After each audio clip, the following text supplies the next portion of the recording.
All right, let's dive right in. Today, we're cracking open the core philosophy of a book that has made waves all over the world, Jordan Peterson's 12 Rules for Life. Now, this isn't just some simple list of tips. It's pitched as a deep antidote to chaos, and you know what? It all kicks off with one fundamental and pretty tough reality. So, the entire book, the whole thing, is built on this one foundational claim, and it's a stark one. Life is suffering.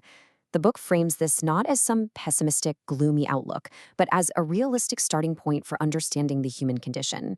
It's the core problem that these 12 rules are designed to help us face. So before we can even get to the rules themselves, we've got to really understand the problem they're trying to solve. And the book argues that this problem is ancient, it's universal, it's rooted in this constant tug of war between chaos and order.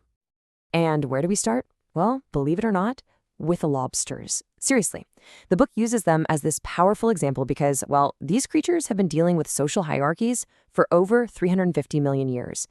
They are constantly fighting for status, and get this, their brain chemistry literally changes depending on whether they win or lose. A victorious lobster stands up tall, it's confident, but a defeated one, it slumps over and its brain chemistry starts to look shockingly similar to a depressed human's.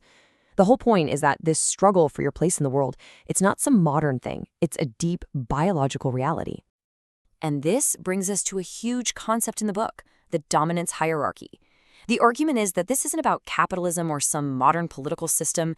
No, it's presented as a permanent, natural feature of life itself, a system of social ranking that's older than trees. This means that, according to this view, inequality and hierarchy, they're just baked into the fabric of existence. This idea is captured perfectly by what's called the Matthew principle, which comes from the Bible. To those who have everything, more will be given. From those who have nothing, everything will be taken. The book uses this to highlight a harsh truth where success tends to create more success and failure can kick off a terrible downward spiral. It's presented almost like a natural law of the universe. Okay, so if you're faced with that tough reality, the book says you've basically got two ways you can go. The first path is a really destructive one, the path of resentment. And this is illustrated using the ancient story of Cain. The story of Cain and Abel is used here as this incredible psychological metaphor. You've got two brothers.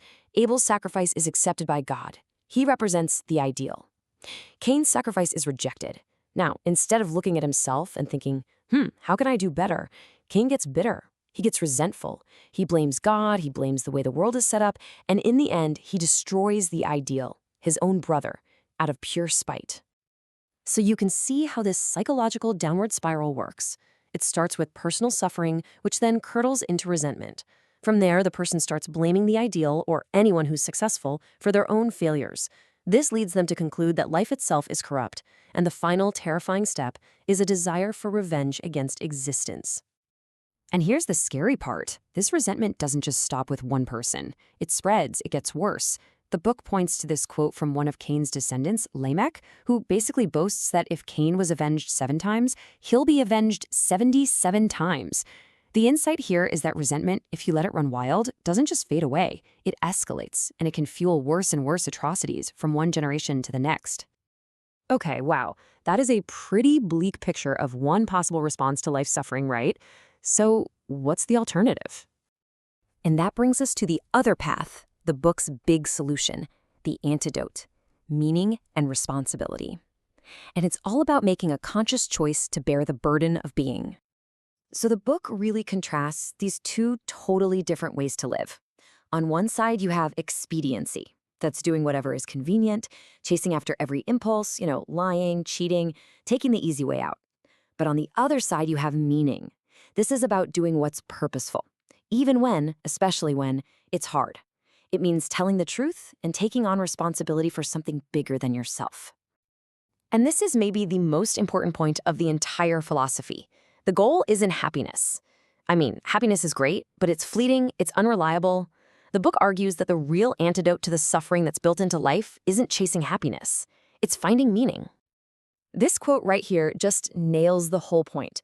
The purpose of life is to find a mode of being so meaningful that the fact of suffering becomes bearable. So the goal isn't to get rid of suffering. The goal is to find a purpose so important that it actually makes all that struggle worthwhile. And according to the book, you find that purpose by voluntarily taking on responsibility. Okay, so that's the big picture philosophy. But what does that look like in real life? How do you actually do it? Let's make this concrete and look at 3 of the actual rules from the book. First up, rule number 1, stand up straight with your shoulders back. And this brings us right back to our old friend, the lobster. So why all the fuss about posture? Well, because standing up straight is the physical posture of a winner. It sends a powerful signal to your own brain, to your own nervous system, that you're competent, that you're ready to take on a challenge. And that creates this positive feedback loop, because it also changes how other people see you and react to you. It's more than just posture advice. It's a physical way of accepting responsibility and facing the world. Next, let's jump to another big one. Rule 6. Set your house in perfect order before you criticize the world. Now, this rule is the direct counterpunch to that resentful Cain-like worldview. The argument is, before you go and decide the whole world is corrupt and broken, have you dealt with the chaos that you can actually control? The source uses this great image of confronting the snakes hidden in the mess on your own desk. The message is simple. Start by taking responsibility for your own little corner of the universe first. And for our last example, let's look at rule number 8. Tell the truth, or at least don't lie.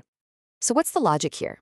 Well, the idea is that lies, even the little white lies, they weaken your character. They build a reality for you that's fragile like a house of cards. The book points to massive societal corruption, like in the Soviet Union, as just the end result of millions of people telling small personal lies. On the flip side, telling the truth forces you to face reality head on, exactly as it is. And it's only by confronting that reality that you can build real, genuine strength. All right, so let's tie all these threads together. At the end of the day, the book's entire philosophy really boils down to a fundamental choice. Are you going to be someone who chooses to create habitable order out of chaos? This is presented as our ultimate responsibility. So look, the ultimate message here isn't about finding some trick to make life easier or painless. That's not on the table. It's about recognizing that suffering is a non-negotiable part of the human experience. The real challenge, then, isn't to get rid of it. It's to choose a meaningful path in spite of it, to voluntarily confront the chaos and to try to build something good. And we'll leave you with one final question from the book, one that really wraps this whole way of thinking up. When it comes to the people you care about, the fundamental choice isn't about protecting them from every hardship. The real question is this: do you want to make your children safe, or do you want to make them strong?